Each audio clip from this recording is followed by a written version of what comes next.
Good evening. Sanibonani? Tobela. Tobela.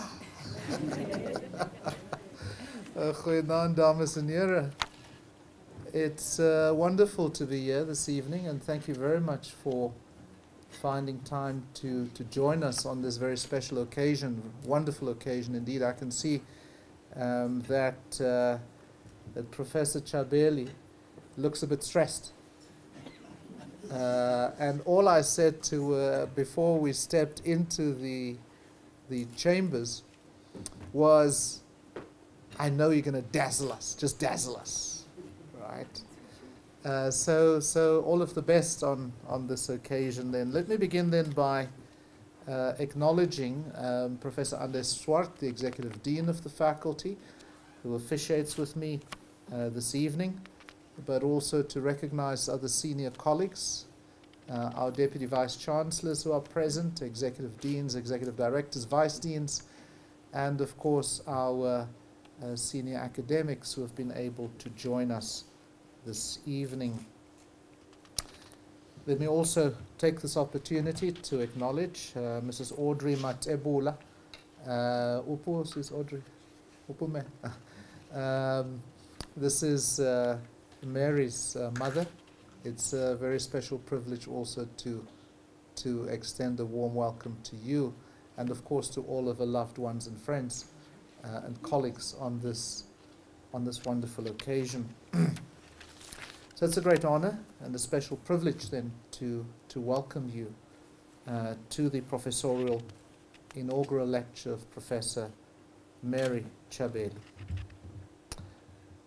And so, as I again warmly welcome her loved ones and the special guests and the colleagues, it is to acknowledge that this is, of course, for her a special moment, a special occasion of being inaugurated into the most distinguished community of scholars, the professoriate of this university and of a global community of universities.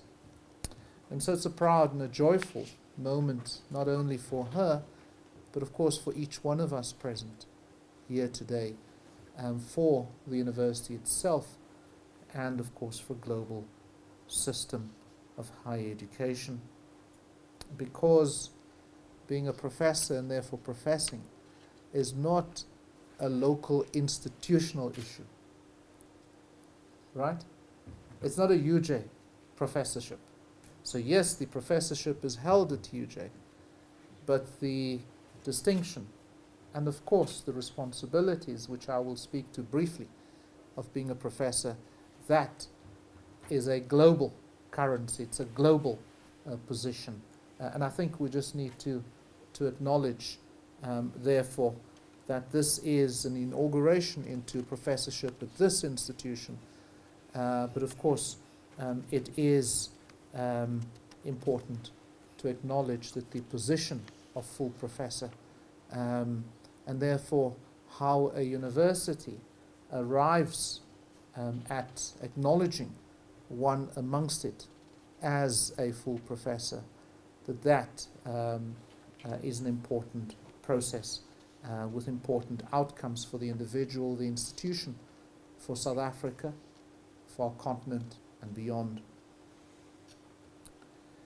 We of course know that inaugurations such as the one that we are experiencing today go back millennia, and of course has not been the sole preserve of universities.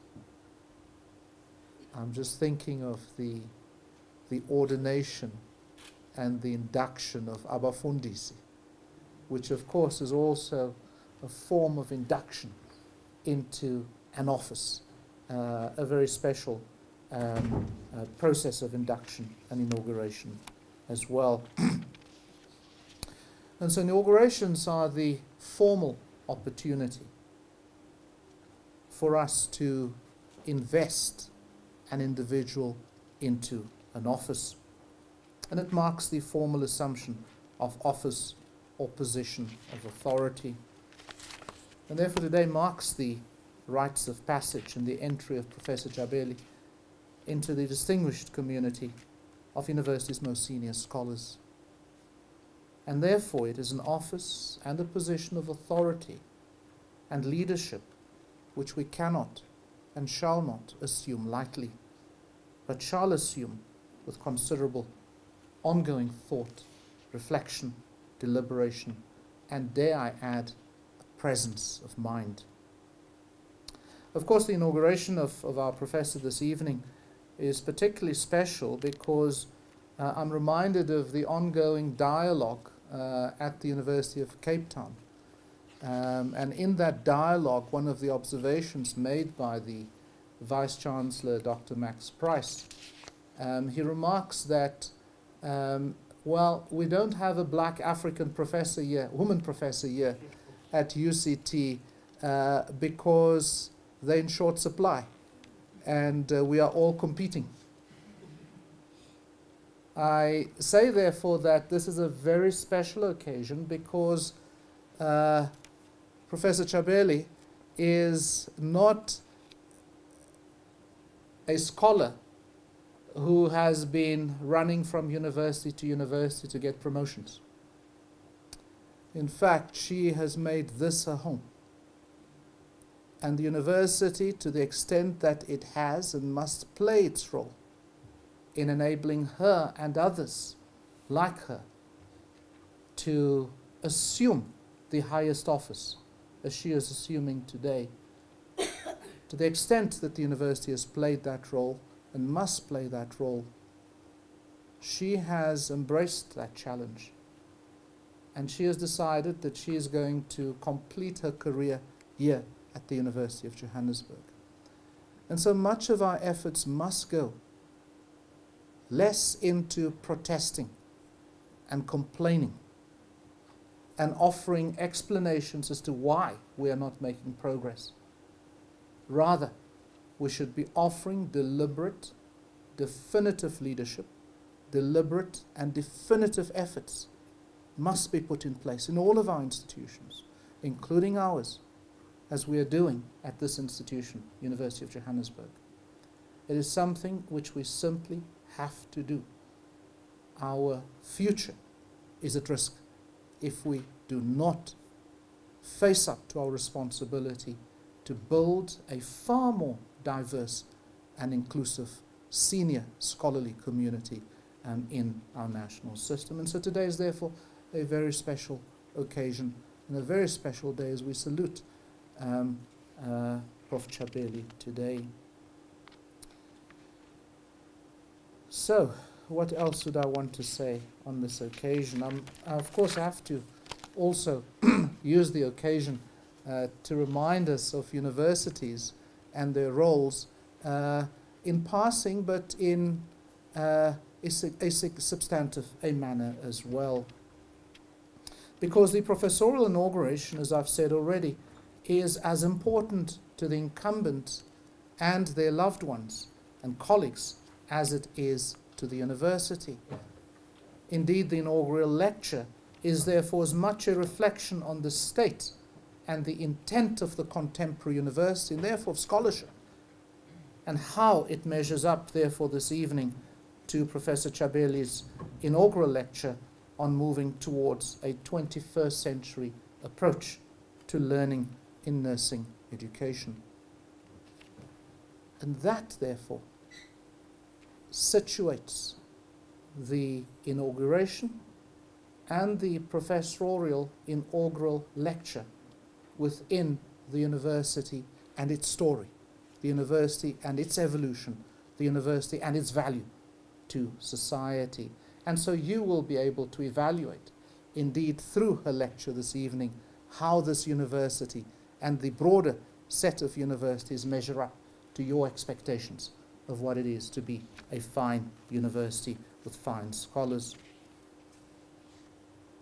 I often remark, as I do this evening, and reflect on Vartan Gregorian's hopefulness and controversy when he announces to us that universities are not only repositories of past human endeavor. He argues that they are instruments of civilization. Now, problematize that.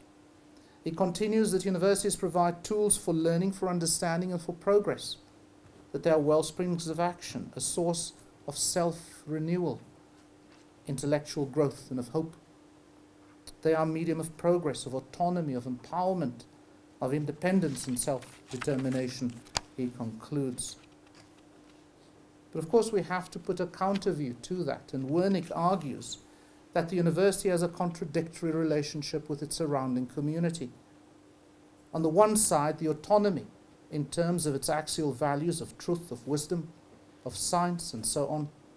And on the other hand, he continues, those who control the means of material production control the means of mental production.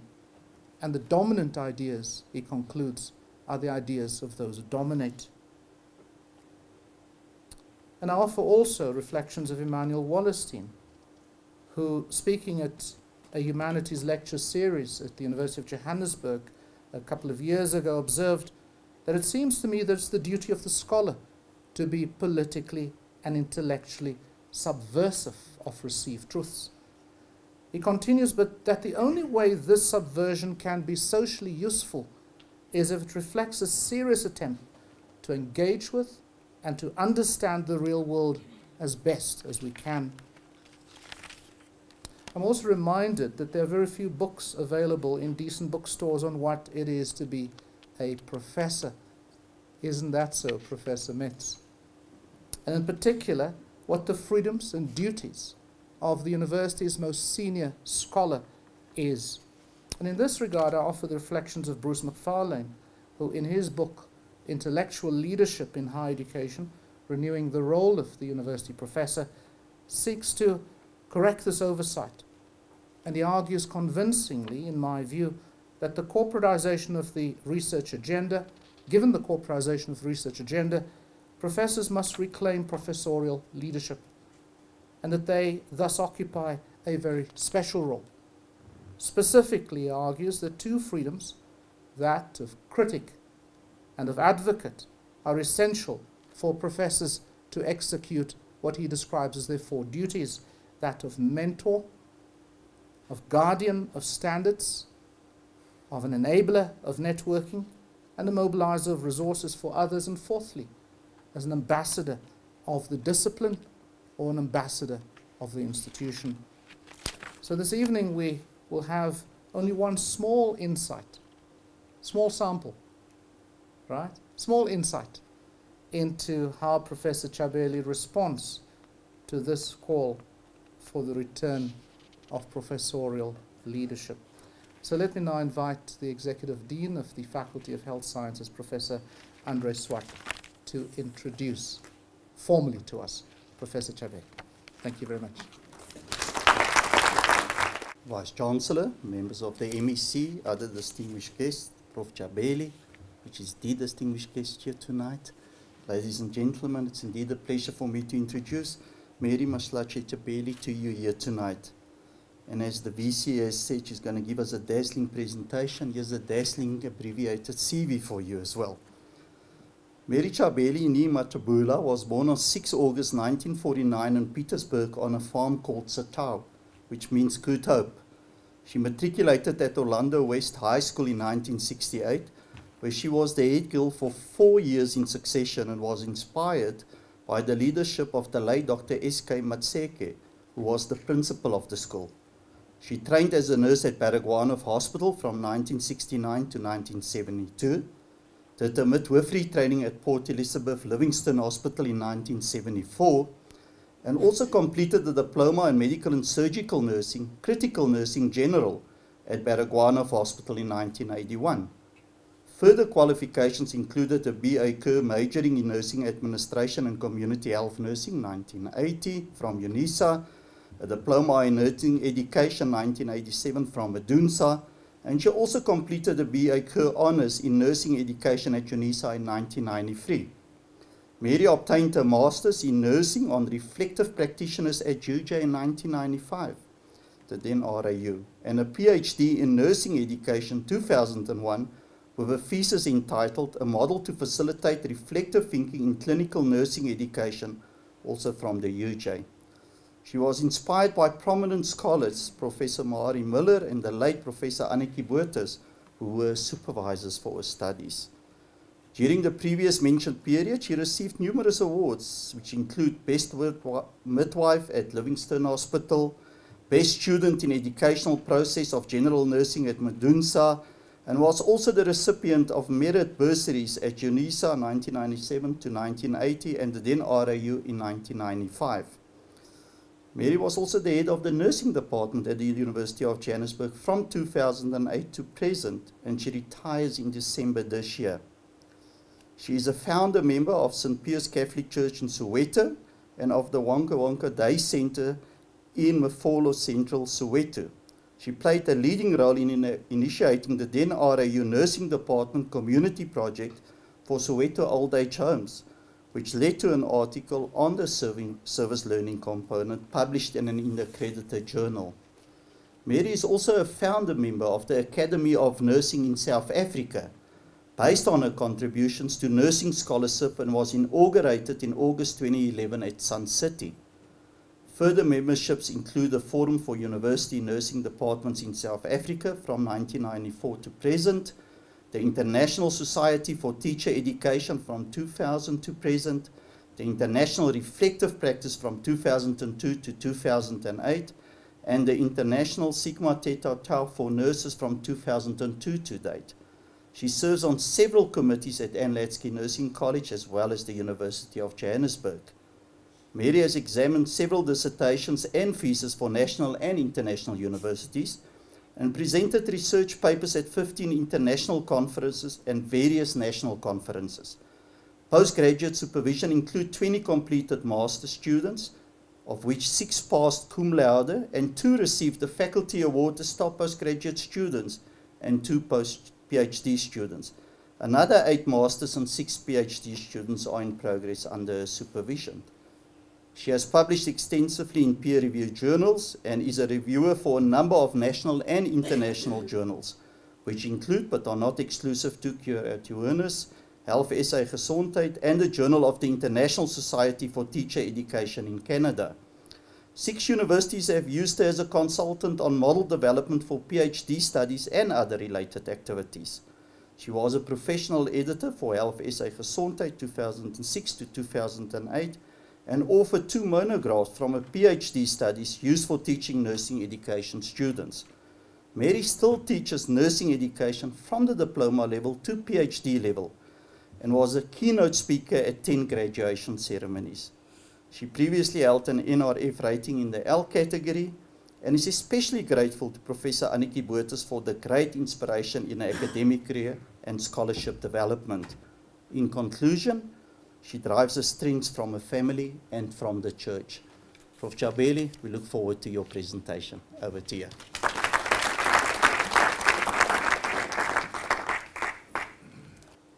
The Ministry of Health recognizes the essential role of the nurses in achieving a long and a healthy life for all South Africans.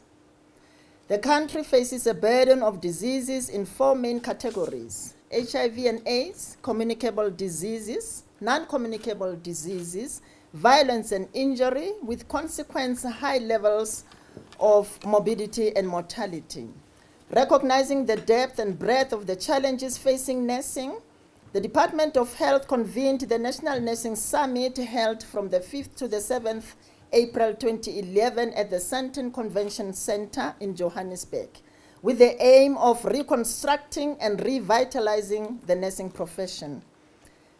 The National Nursing Summit culminated in the Nursing Compact, which represents a summary of collective decisions taken at the summit. Consequently, a national strategic plan for nursing education, training, and practice was developed by the ministerial task team to ensure that the profession was strengthened and that the country developed nurses in high caliber who can contribute to addressing the healthcare needs of South Africa and globally. Nursing has until recently been aligned with the medical model, which has led to the nurse just following doctor's orders without thinking. The evolution and development of nursing suggests that there needs to be a shift away from the traditional epistemological and ontological assumptions associated with nursing old school of thought towards a more flexible, people-orientated paradigm that allows the more holistic ways in which we think about, describe, and inform nursing. Following the line of reasoning by Watson, nursing is a caring science that encompasses a humanitarian, human science orientation to human caring processes, phenomena, and experiences. A caring science perspective is grounded in a helping, trusting, and authentic caring relationship and a world view of the unity of life, connected in concentric circles of caring from the individual, family, groups, and community to the universe. Caring science is an evolving field that is grounded in the discipline of nursing and that justifies the existence of the profession as distinct from other health-related professions. The nursing profession derives its satisfaction from expression by patients such as, it is your care that helped me to get well and keep well, and not the doctor's work. These statements demonstrate how patients value caring over curing. Nursing is a practice-orientated profession, and thus this paper will be organized within the Dieckhoff, James, and Wiedenberg practice theory framework using the 6 aspects of activity highlighted in the survey lists. The aspect of practice-based activities correspond to the following 6 questions. In what context is the activity performed? Who or what performs the activity? Who or what is the recipient of the activity?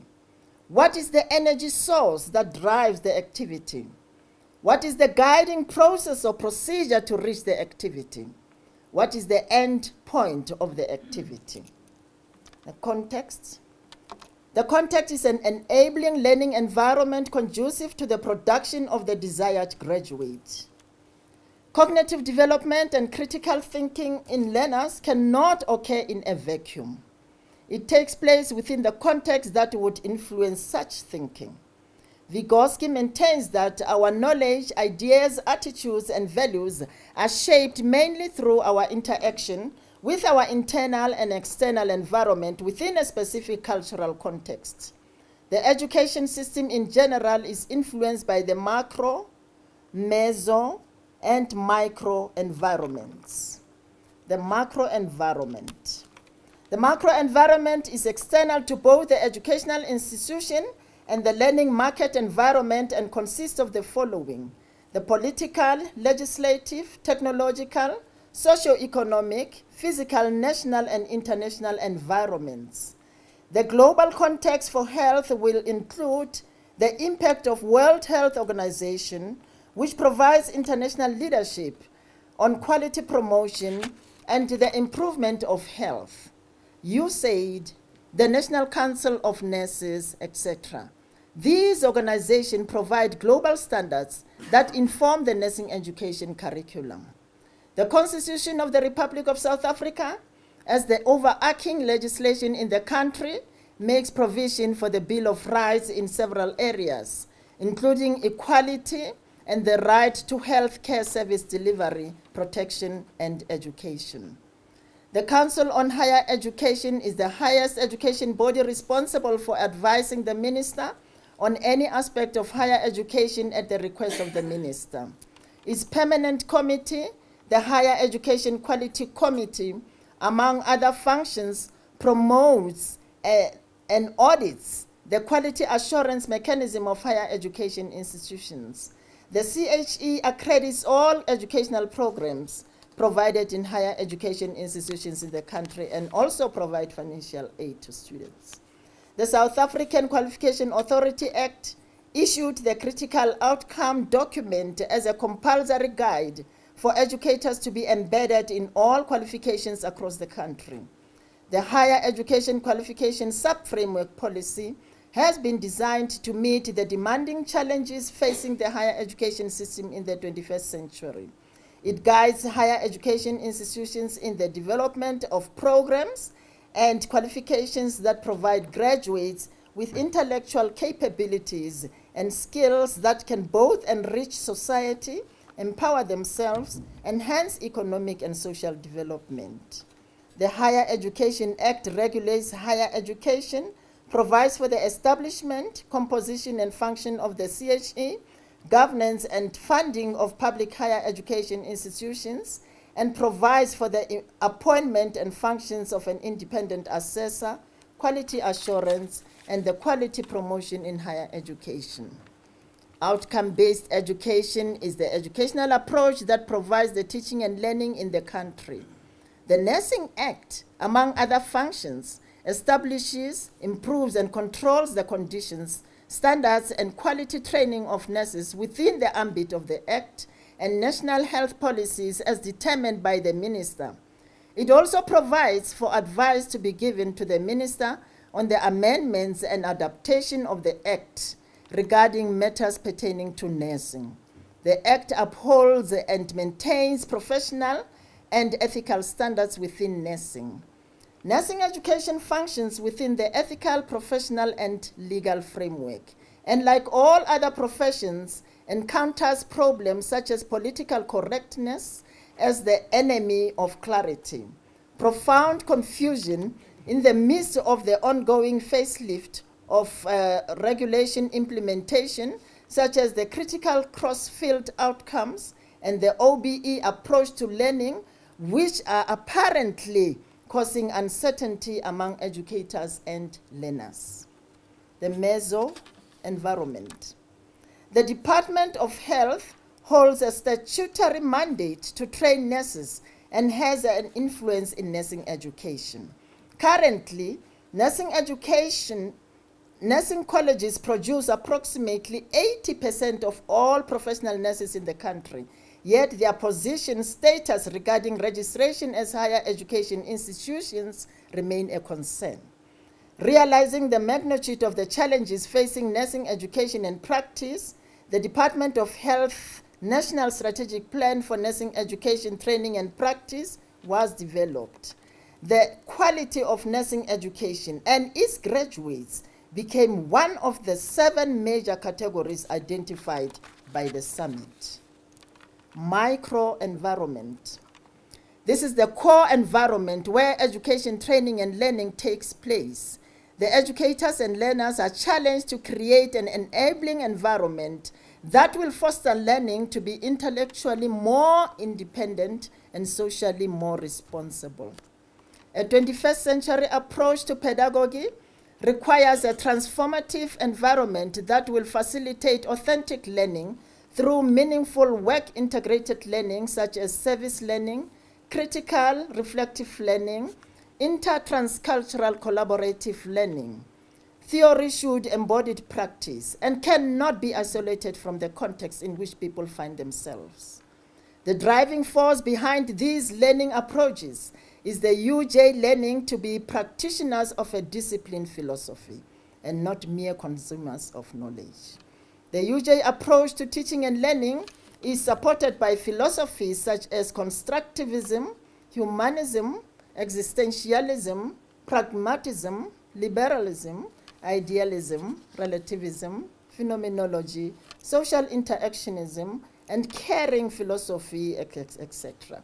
The microenvironment is also shaped by pedagogical learning theories such as cognitive, behavioral, sociocultural, motivational, assimilation, information processing theories, etc. According to Bain, the foundational beliefs underlying the effective practice in facilitating learning are that: 1. Participation in learning is voluntary. Students engage in learning as a result of their own volition. The decision to learn is the learner's. You can lead a horse to water, but you cannot make him drink. Effective teaching is characterized by respect for the learner's self-worth. Teachers and learners are engaged in a collaborative and cooperative enterprise to facilitate learning. Teaching and learning aims to foster critical reflection in both the students and the teacher. The goal of teaching is in nurturing the direction and empowerment so that students can continuously reflect, critically analyze themselves and their practice. To address the current health-related challenges and improve the image of the profession, it is clear that nursing requires a rigorous, innovative curricula which respond to the challenges of the 21st century. Nursing curriculum should address the cutting-edge developments in healthcare and reflect the latest technological trends in education globally. Nursing education cannot afford to follow a silo approach, but to have an integrated, interdisciplinary, and multidisciplinary approach with international universities or nursing colleges to prepare nursing students for active global citizenship through curricula that facilitate linkages with industry, the community, and the environment. Provision of short courses that are responsive to the prevailing healthcare needs of the community is mandatory. Part of the recommendations for the implementation of the strategic plan is that there should be a dedicated structure to implement the proposed clinical education and training model for nurses and midwives in order to facilitate theory and practice integration. The purpose is to develop, reconstruct, and revitalize the profession to ensure that nursing and midwifery practitioners are equipped with relevant and up-to-date knowledge, skills, values, and attitudes to address the disease burden and population health needs within a revitalized healthcare system in South Africa. The products of a microenvironment for this sort must be able to do the following. 1. Maintain a real-world relevance that can be applied to their current context. Construct their own meaning through self-directed and self-regulated authentic learning tasks. Solve ill-defined complex problems through analytical, evaluative, critical, reflective, creative, and innovative thoughts. Apply across interdisciplinary and integrated knowledge, skills, values, and attitudes to build conceptual and contextual knowledge for practice setting. Provide opportunities to recognize and interpret different perspectives, as there is no one solution to human problems in education and practice. Master learning through interactive information technology to promote global interconnectedness. Embrace transcultural sensitivity and diversity in the learning environment through skilled communication. Educators' competency in digital literacy and in developing and using complex tools to deepen knowledge through ICT is a challenge that urgently needs attention, in particular among educators of an older generation. The agent. In this paper, the agent will be all human and material resources necessary to produce a 21st century graduate. The nurse educator as the agent plays an integral role in creating the environment conducive to meaningful learning. As a mediator, the nurse educator works as the interface between the curriculum and the students to bring the two together in a way that is meaningful to the student. As a designer, the teacher is responsible to design the learning experiences that are active where the learners are doing, reflecting in, reflecting on, and reflecting with their learning experiences to construct new knowledge and meaning. According to Coburn, learning is not knowledge written on or translated to a person's mind as if the mind were a blank slate waiting to be written on or an empty gallery waiting to be filled. Knowledge is constructed by learners within an enabling environment. Nurse educators as an enabler must give students space and time to have the opportunity to explore, experiment, and discover new knowledge. They must look back at an experience and deconstruct, construct, reconstruct, reenact, and recapture the experiences in order to lead to new understanding and appreciations. This includes revisiting the emotions and feelings, the thoughts and achievements of failures that were associated with the experience. Most of nursing graduate students are in their adolescent period, where they undergo a transition from the learned morality of childhood to the ethics of adulthood. Farrelly refers to this state as traumatic time, and the individual undergoing it as volatile. Their suitability to meet the physical and emotional demands in nursing practice is questionable. Hence, activities to motivate students to address critical self-awareness become an important element of the nurse educator. As a counselor, the nurse educator enables the students to come to his own decisions, to make up his own mind by clarifying the choice open to them. Nurse educators assume the role of learner mentors to guide students through their learning activities and create learning environments and experiences that allow nurses to discover and construct knowledge for themselves. The recipient refers to the student or the graduate, and indirectly to all those who will benefit from the graduate's expertise. Student nurses, as recipient of learning, needs to possess critical skills in the 21st century era. Metacognitive skills are mandatory in that they enable students to become responsible and accountable for their own learning. Metacognition refers to the active, self-managing, conscious act of thinking about own thinking and learning. Metacognition provides students with skills to be independent, be actively engaged, be self-directed, and enhance students' self-control over their learning. Paris and Winograd is of the opinion that metacognitive skills provide the tools that enable students to solve problems, troubleshoot, and debug. Students can become self-managers and appraisers of their own thinking and learning. The nurse educator has a responsibility to assist the students to attain these skills and apply them to appropriate learning situations. The success of these activities depends on the agent and the recipient relatedness. Common to both the agent and recipient are the important values and virtues needed to transform education in general and nursing education in particular in order to produce a nurse that will meet the dynamic, contextual health-related care challenges in the country and be able to provide a comprehensive, holistic, culture-congruent care globally. Both the educator and the student must embrace the fundamental values of Ubuntu embraced by South Africans and the philosophy associated with it. Ubuntu is an African view of life and worldview that represent African humanism. It takes seriously the view that the individual is basically a social being by virtue of his or her interconnectedness with others. I am because you are. A person is a person through other people.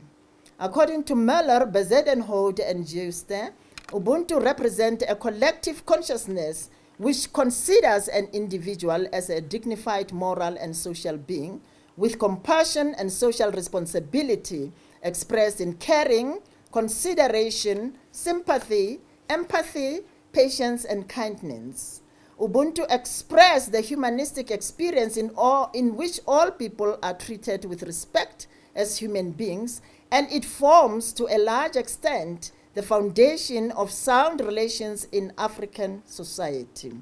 Ubuntu means being human, and being human implies values that are not subjective but universal. Such values emphasize truth, honesty, justice, dignity, respect for persons and properties, compassion, tolerance of different religions, views, and races, sensitivity to diversity, the aged, the handicapped, and the less privileged, and expressing an enthusiasm for life. A person achieves excellence insofar as he or she shares a way of life with others and cares for their quality of life. Underlying dynamic to drive this process. The dynamic is what gives the impetus and direction to persistently perform the activity, as well as sustenance for that performance. It is what keeps the activity going, especially during challenging times. The dynamic is the energy, the driving power source for the activity to occur. Higher education institutions bear a profound moral responsibility to increase the awareness, knowledge, skills, and the values needed to create a just and sustainable future. Some of the key drivers for fostering and sustaining approaches to learning in the 21st century in this paper include the democratic underlying values to education, ensuring quality in education, and strong leadership. Democratic underlying values important to education. Education is not merely a boon conferred by democracy, but a condition of its survival and its becoming that which it undertakes to be. The emphasis should be on rethink education and reinvent yourself. That's the usual logo. Many important questions can be asked. Which values are most important in the education for a democratic society? Are these values in line with the constitutions? Can schools carry the whole burden of moral and character building education? And if not, what other institutions are also involved in this moral challenge? Well, Stein, Duplessis, and de Klerk state the following values as important for education in a democratic society: freedom, equality, respect for self and others, sensitivity to others, empathy, adaptability, openness, honesty, teamwork, unselfishness, loyalty, self-realization, critical reflective thinking, responsibility and accountability, self-discipline, recognition of human dignity, individualization, kindness, love, and justice. However, these values are not so easily achieved. Learners will not learn these values and virtues if teachers do not live and model them in their teaching practice, especially in the event of challenges such as teacher burnout, exhaustion, underpayment, teacher-learner moral decay, and the hierarchical top-down leadership style of line managers.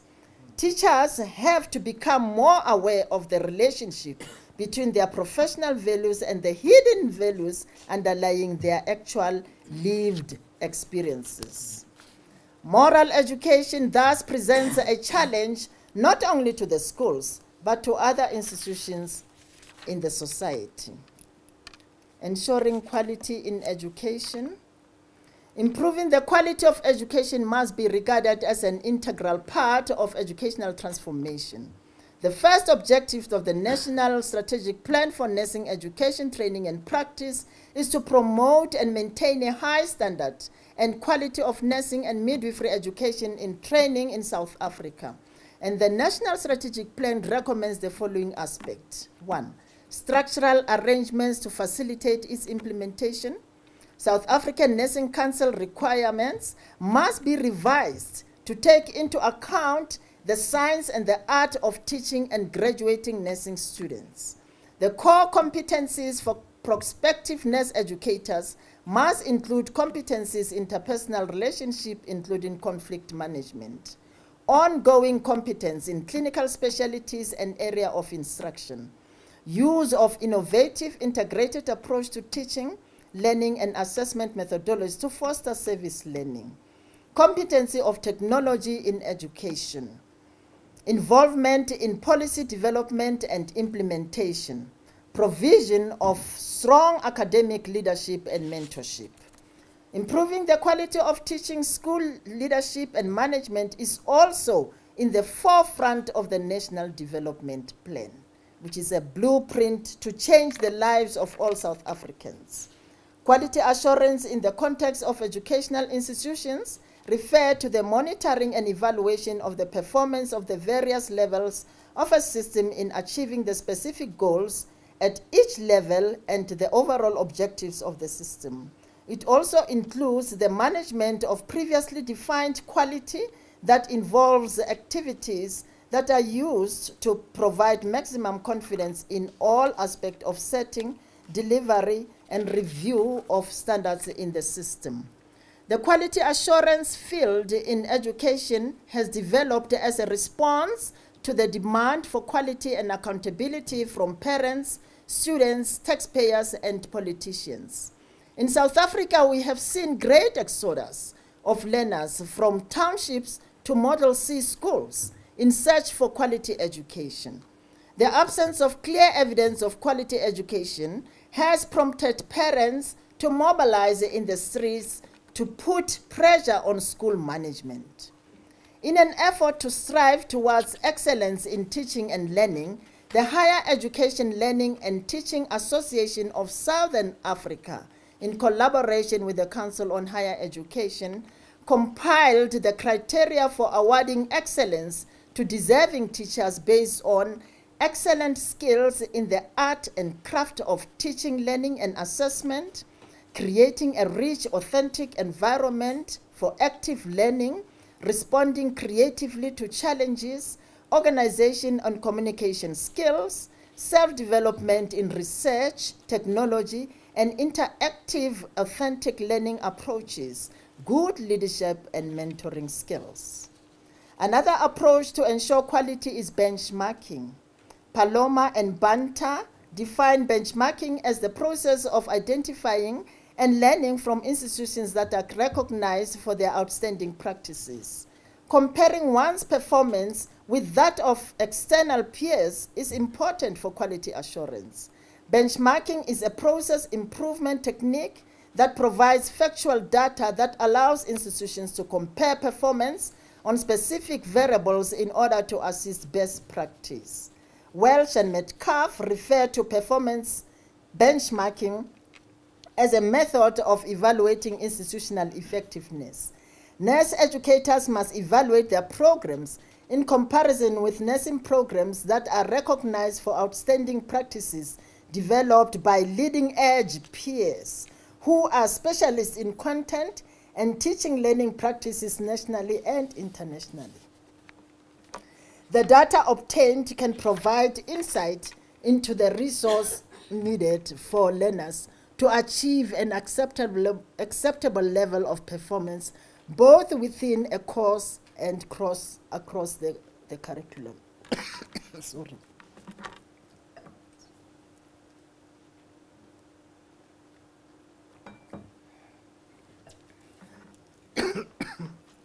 Strong leadership. Leadership involves developing shared purpose, beliefs, collegiality, and character development. Covey summarized the goal of transformational leadership as to transform people and organization in a literal sense. This implied that they have to enlarge vision, insight, and understanding, clarify purpose, make behavior congruent with beliefs, principles, and values, and bring about permanent changes now and for the future. In spite of initiatives to translate and implement the vision of the transformation of education and the culture of participatory management into practical day-to-day school life, there has been little progress to improve the capacity and quality of management of schools. And this, according to Sergio Vanni, is a result of a lack of understanding of the new leadership paradigm that underpins participation. Charlton believes that underperformance of organizations and institutions can be directly ascribed to ineffective visionary leadership. A visionary leader will have future intent, aspirations, uniqueness, and identity of the organization foremost in mind. The vision gives direction to the positioning or repositioning of its core business related to service delivery.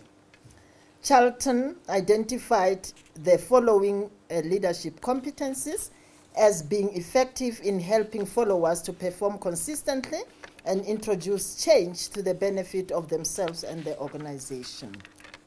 1. Creating an inspiring shared vision that provides focus, hope, and direction. Communicating this vision in understandable ways in order to motivate people to do more than what is expected of them. Building a trusted, respecting relationship with followers. Being a visible role model in leadership and living core values with dignity and integrity.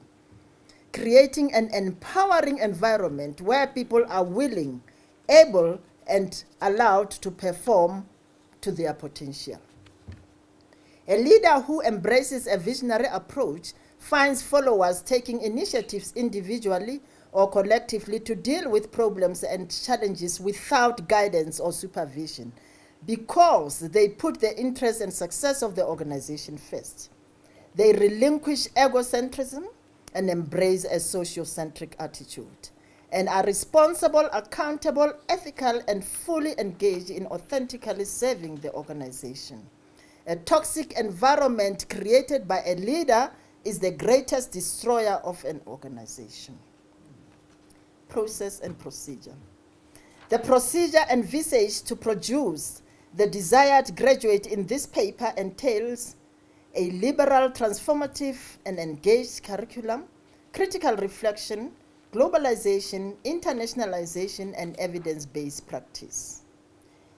Liberal education is defined as a philosophy of education that empowers individuals, liberates the mind from ignorance and suppression, and cultivates self-awareness, intellectual growth, and social responsibility.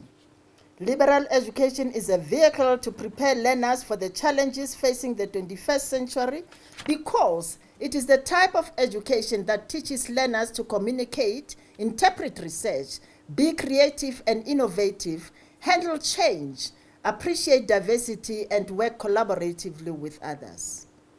A large cooperative study by leaders in higher education describes the following generic educational outcomes as necessary for undergraduate products anywhere in the world in the 21st century. Knowledge and understanding of human cultural diversity and the natural world, including science, mathematics, humanities, and art. Intellectual, communication, and practical skill competencies. Critical, reflective, and creative thinking skills. Quantitative and informative literacy. Teamwork and commitment to social justice, integration of learning, individual and social responsibility, including active citizenry and civic engagement, ethical and moral reasoning, inclination towards lifelong learning. These competency outcomes are thought to be necessary for all graduates to live and work in a world that is changing rapidly. Yet these outcomes are difficult to measure in the present system of higher education. A liberal education provides a solid foundation for nursing practice because liberal education provides learners with global thinking and well-rounded knowledge base. It helps them to broaden their thinking horizon, see the bigger picture, and integrate varying perspectives into professional situations. Graduates become more open-minded and understand aspects of the world other than nursing practice alone. In this way, graduate nurses may practice to meet patient needs wherever they are. Global thinking is regarded as having a broad, holistic view.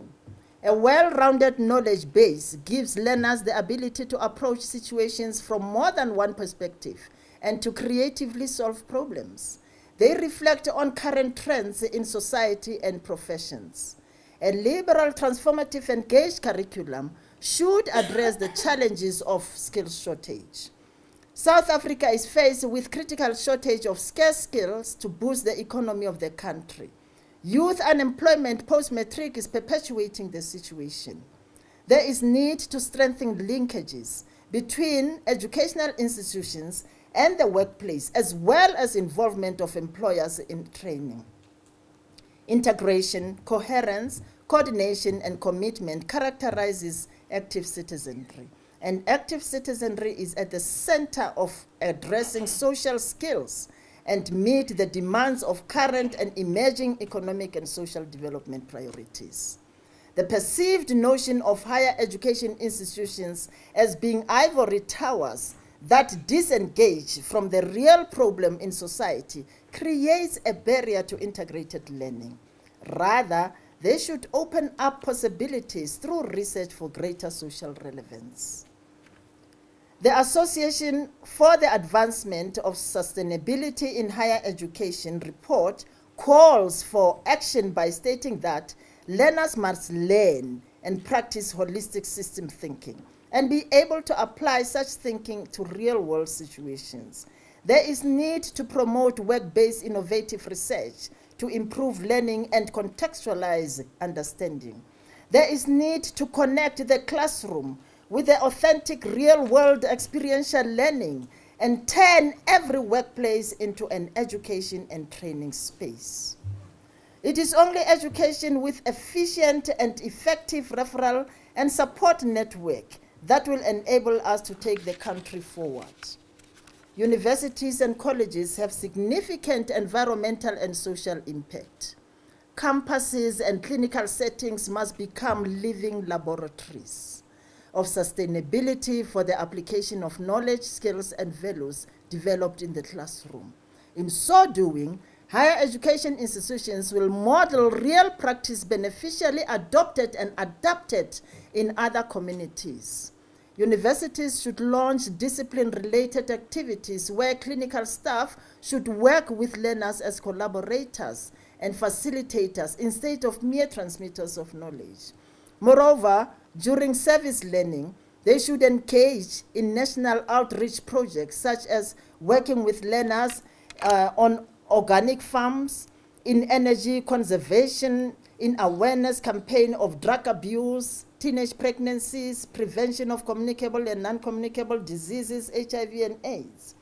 A key element in field-based experiential learning is the opportunity students have to both apply what they are learning in real-world settings and reflect on their service experiences. Such learning programs model the idea that giving something back to the community is an important university college outcome, and that working with community partners is good preparation for good citizenship, work, and life. Supporters of creativity and innovation in and beyond the classroom find that the entire educational experience of learners is a function not only of what they are taught, but also of how they are taught. It is not what higher education institutions can produce in terms of graduate outputs that is important. What is crucial is that higher education institutions employ high-impact education practices that respond to the environmental health, social justice, and economic development needs of the society and the country. It is therefore important to use collaborative and integrative authentic learning activities such as shared community-based and service learning, internship, learning communities, clinical conferences, and undergraduate field-based outreach research programs. In all of these learning activities, the emphasis is on intellectual collaboration with others and the use of experiential, active approaches to learning, problem solving, and engagement with contested ethical issues in an authentic real world. To harmonize these activities, it is necessary for the students to have emotional intelligence, knowledge and appreciation of diverse human cultures, and also knowledge and understanding of the physical and natural world. Critical reflection. The concept of reflective practice is recognized by many to be at the core of the meaningful learning from experience and involves those intellectual and affective activities in which individuals engage and explore their experiences in order to lead a new understanding and appreciation. Critical reflection is mandatory in all dimensions of personal and professional development. The dimensions include identifying the issues to be addressed, collection of data, data analysis, interpretation, synthesis, inference making, evaluation of data, development and dissemination of material, reporting and development of new perspectives. Critical reflection involves critical engagement with self, others, and the community. It requires critical listening. It requires critical discussion, dialogue, discourse, and collaboration of ideas, thought, and practices. Erickson believes that the young person who is a learner must be given an opportunity for critical reflection to take place. However, peer review and positive critique of each other's work is also necessary for meaningful growth to take place. The collaborative nature of the learning activities should foster dialogue between learner participants, which is key to the development of the learner. Meaningful dialogue, however, depends on relationship of trust and respect, which should be engendered during the professional development process. When relationships of trust and respect for self and others are well established, critical reviews from the dialogue between peers become more open, honest, and easily acceptable. Dewey believed that traditional education was rigid, static, and inadequate for the rapidly developing society and economy of the time. He advocated a learner-centered approach to learning and stressed the importance of each individual's lived experience as a starting point for meaningful learning. He advocated that teachers move from routine action to reflective action, which is characterized by ongoing self-appraisal and development. Reflection takes place in a non-threatening positive learning environment. Reflection can also help to develop our emotional intelligence, particularly if we include a consideration of feelings as part of our reflections. Emotional intelligence encourages the development of self-awareness of feelings and recognition and management of emotions. Globalization and internationalization. Globalization and internationalization, as internationally understood, involves the increasing international interaction of people in the world through their national system, such as the economic, educational, social, financial, environmental, and technological aspects. From the inception of formal nursing education during the Florence Nightingale period, the nature of nursing education was reputed to have been purely religious. Training at the nursing schools of nursing at St. Thomas Hospital was subject to strict discipline. Character training and moral standards were emphasized, and nursing students lived in nurses' homes under strict supervision. This serious approach to learning terrified learner nurses and made them scared to practice the skills that needed to be mastered, thus negatively affecting their learning. The nursing profession has to adopt an approach through which nursing education can be enjoyable and the caring philosophy be embraced and nurtured by means of national and international connectedness. Jarvis states that nurses cannot be isolated from the broader societal and social policy issues in the workplace, education, economics, politics, and health-related challenges. Nursing is presently in challenging times where knowledge has become a marketable commodity. Space-time compression allows for a change in learning according to the needs of the learner. Content can be delivered and transmitted from any part of the world. Courses already exist on the World Wide Web, and as well as in the form of virtual universities. However, Jarvis warns that educators must remember that there is no morality in the market. Nurse educators must remember that nursing education's foundation is in its caring philosophy. If we lose this stance, the profession loses its noble, moral, ethical base, which embraces altruistic values. According to Alton, a global war is being conducted against new and emerging diseases, infectious diseases, and resistant organisms, deteriorating child and maternal health, and the problems introduced by an increasing elderly population. For nursing, This is a time of greater opportunity. During this transition period and in the future, society needs different types of nurse knowledge workers, different approaches to work, and a different, more open mindset. Nurses must demonstrate flexibility, diverse cultural sensitivity, reflective critical thinking, competence, and humanity through global shared learning, shared knowledge, skills, and competencies with other healthcare team members. Nursing is facing continual challenges in terms of professional image, efficiency, effectiveness, and the quality of care provided. For nursing to stay relevant and respond positively to the constantly changing healthcare needs of the society, nursing education and practice must change for the better. There is an ongoing need to continue to conduct inter-country comparative analysis on nursing education and reflective evidence-based practice to gain insight that will benefit the global nursing community. Evidence-based practice. Evidence-based practice is a philosophy of encouraging clinical activity to be founded on sound evidence. High-impact research, such as systemic reviews, randomized controlled trials, is a highly regarded source of such evidence. Evidence-based practice should also take account of the professional consensus of opinions and patients' perspective and acceptance, since all healthcare activities and practices are patient-centered. The aim is to follow best practice for each person receiving healthcare support.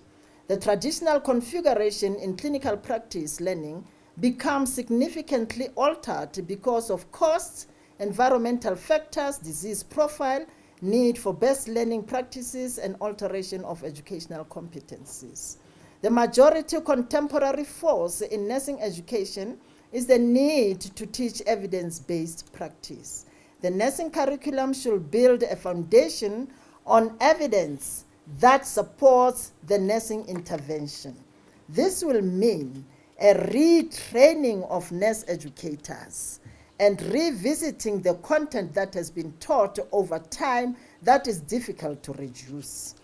The nursing curriculum should be responsive to the needs of the community and be dynamic and innovative, with a focus on finding evidence to determine best practice. According to Royal College of Nursing, practicing from an evidence-based perspective usually involves 5 stages as follows. Stage 1. Identifying areas of practice that are viewed as problematic. This involves questioning your routine practice and ask questions such as, is there any research available which could be used to improve this practice? If yes, what were the results and the impact of the nursing intervention? Stage 2, identify best available evidence. This entails finding the best evidence for a chosen aspect of practice. Such evidence can be acquired from credible high-impact journals, books, and electronic database, such as Cochrane database of systemic reviews. Stage 3, using the identified evidence to define best practice, including interpreting your evidence through a critical appraisal of the sources of evidence. This requires a thorough understanding of research principles and methodologies and skills in interpreting the evidence. Stage 4, putting the evidence into practice. This will be made possible by use of research-based guidelines, standards, and consensus statements for implementing the evidence. If such evidence are not available, then they need to be developed at the local level. Successful implementation of best practice requires collaboration, consultation, multi-professional agreement. Evaluating clinical change. This involves measuring performance against expected outcomes through expert peer review or clinical audits. Determining the impact of the change on patient care requires continuous auditing to ensure that improvement is maintained and sustained. Successful outcomes of best practice should be implemented to other healthcare professionals using publicity such as paper presentations at national and international conferences, attending clinical related seminars, workshops, and reflective practice conversations. Publications of proven best practice should be made in accredited peer-reviewed journal. Desired outcome. The outcome is a 21st century desired graduate who responds to the needs of the community and is able to function anywhere in the world and should be an enabled and empowered caring student, be a responsible citizen who is independent, proactive, and productive, be a reflexive practitioner, fit the purpose, embracing value for money, be a strong leader with dignity and integrity, able to bring about sustainable change in nursing globally, embrace Ubuntu and democratic values, recognize the value of maintenance of standards, academic, social, human, and cultural, make a meaningful contribution to the process of transformation, professional development, and nation building. Okay, this is just a conceptual framework of the whole paper, where we have the context there, and we have the agent as an educator with the triangle facing up with a broad base knowledge that you have to use. And this knowledge must be decreased as the student is growing intellectually. Then we have the dynamic, the democratic values, quality education, and strong leadership. We have the procedure, where we have liberal, transformative, engaged curriculum, critical reflection, globalization, internationalization, evidence-based practice. We have the outcome, where we have the responsible citizen, scholar, a caring, reflective practitioner, strong leadership. In conclusion, the development of an international dialogue and the building of connections through global conversation around issues in nursing education, research, reflective and evidence-based practice, service learning, and community engagement is needed today and in future to realize the future goals of producing active citizens who will be able to meet the global healthcare needs of the society. This shared dialogue will develop a wide range of opportunities to learners from the experience of colleagues throughout the world. Diversity and multicultural nursing education, interprofessional education and training, population-based approach to teaching and learning, alignment of well-thought competencies to changing context, teacher quality improvement, critical pedagogy, communication, and multi-professional approach to healthcare are some of the key drivers in fostering and sustaining the values and beliefs of higher education and nursing in a world characterized by an explosion of knowledge and technology. Empowering learners to meet the 21st century learning needs implies revisiting teaching training programs to empower teachers to create an authentic, enabling environment for learning. The current divisions and egocentrism are destructive of nurse education and training in the country. Embracing and seeing change in a broader perspective, attitude adjustments, designing flexible, dynamic, and fluid curriculum that meet the healthcare challenges of the society, embracing academic freedom, engaging in global interchange and interconnectedness of knowledge and skills, constitute a much needed and fitting path to travel together. Great nurse educators can transform the world and, in the local context, ensure a long and a healthy life for all citizens in South Africa. I thank you.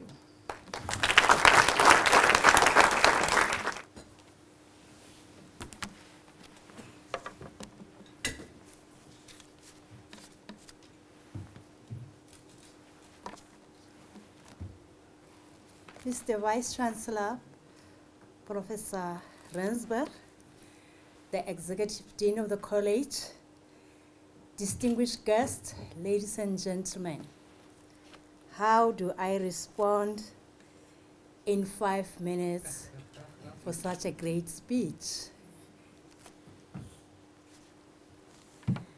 Mr. Vice-Chancellor, the ever-changing nature of society, the advances in technology, the emergence of new and old diseases poses serious challenges to the health sciences educators.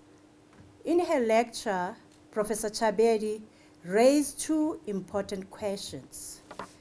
The first question is, what type of nurses is required in the 21st century?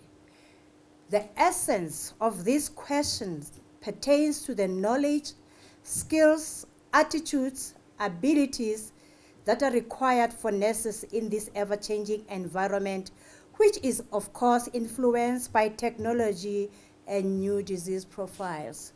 For instance, most of us who are in this house were never trained on how to manage Ebola, which is a new disease. Secondly, the question that Professor Chabeli is raising is what type of educational approaches are required to equip nurses to address and manage challenges effectively, but without compromising ethical and professional principles. Professor Chabeli suggests that the 21st century nursing graduate should be able to respond to the needs of the communities within the caring ethos anywhere in the world. The emphasis on the caring science and ethos brings on the ontological relationship, which is grounded in relationships and within the world view of unity and connectedness. It is within this epistemological view of caring that she provided the 8 characteristics of such a graduate who will be illustrative of responsible citizens, a scholar, a caring reflective practitioner, and of course, a strong leader. In order to produce this caliber of a nurse, Professor Chabeli proposes that the use of Dickoff, James, and Winbach's practice theory as a framework will help to achieve these outcomes. Professor Chabeli, I want to add, ma'am, in order to prepare such a nurse, as you already alluded upon, the nurse educator should crystallize as the most noble among the already nobles in the sense of being principled and morally accountable. I am saying this because it is the nurse educator who is a gatekeeper of the profession who has to ensure that only nurses, as described above, are licensed. Professor Chabeli, in this lecture, you profess, ma'am, that to achieve this, a rigorous, innovative curriculum which responds to the 21st century challenges and which addresses cutting-edge developments in healthcare and reflects on the latest technology in education should be employed. In this lecture, you are also challenging the nurse researchers in this house because empirical evidence is necessary to guide and inform effective and appropriate teaching models to the desired outcome. Finally, Professor Chabeli, you viewed Ubuntu as key to success in achieving these challenges. As colleagues in the profession, we want to congratulate you, Professor Chabeli, with the vision and the understanding of the changing field of nursing education, which you highlighted to us this evening. We are looking forward for the leadership in the implementation of this vision that you just presented to us this evening. I thank you.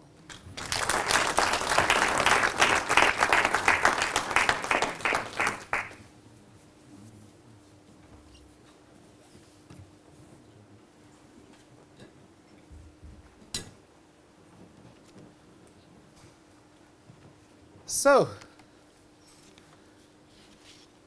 you're not animated. What's wrong? I thought I would be hearing ululation and, that you would now be unleashed. And all that I'm seeing is people who are still reflecting. still considering, still examining, together with Professor Moleki, this inaugural lecture that we had the privilege of being part of today. So I do hope that as you examined and continue to examine, and as you reflect, and as you continue to reflect, and as you contextualize, and as you struggle to bring together the image of the nurse with the challenge of the teaching of the nurse. So as you continue that dialogue which has now been stimulated by Professor Chabeli, that you will therefore ask, and I believe conclude, that Professor Chabeli is indeed in a position to be both critic and advocate, the two fundamental roles of a professor.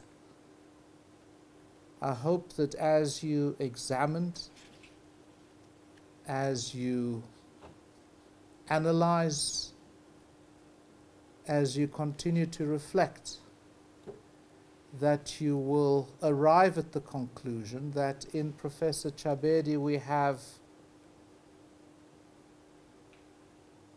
a senior scholar who is able to mentor. I'm sure you've heard, you've seen her here, the way she performs here, that this is a tough mentor, or is a good mentor. Right? And of course, as we know, one of the important roles of the most senior scholar is to be a mentor, to be a guardian of standards. I'm sure that one you can tick, isn't it? You've heard, you'll continue to explore this conversation, continue to reflect on it, but I suspect you will conclude that here we have someone who is so knowledgeable and understanding of the standards, and as they evolve, of course, not in their frozen state, but in their ongoing emergent state, that indeed here we have a guardian of standards, but also an enabler of networking opportunities, a mobilizer of resources for others, and finally an ambassador for the discipline, an ambassador for the university, an ambassador for nursing education worldwide, and dare I say beyond this planet. So, on that note then, can we therefore affirm with our hand clapping that indeed this was an inaugural lecture.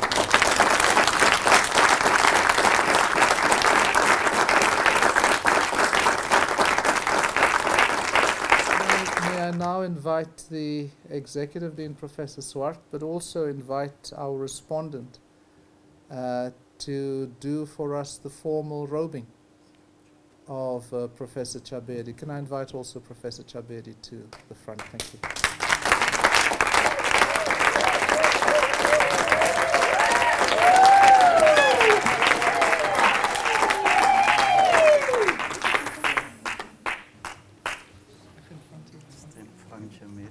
Everybody wants to see you.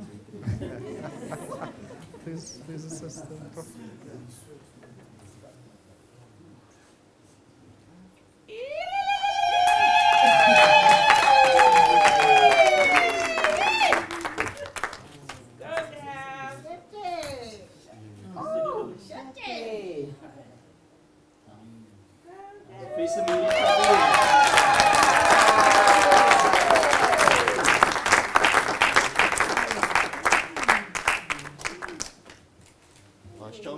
Please take the photo first. Please go ahead first. I'll join you. Okay, I shouldn't be in that one.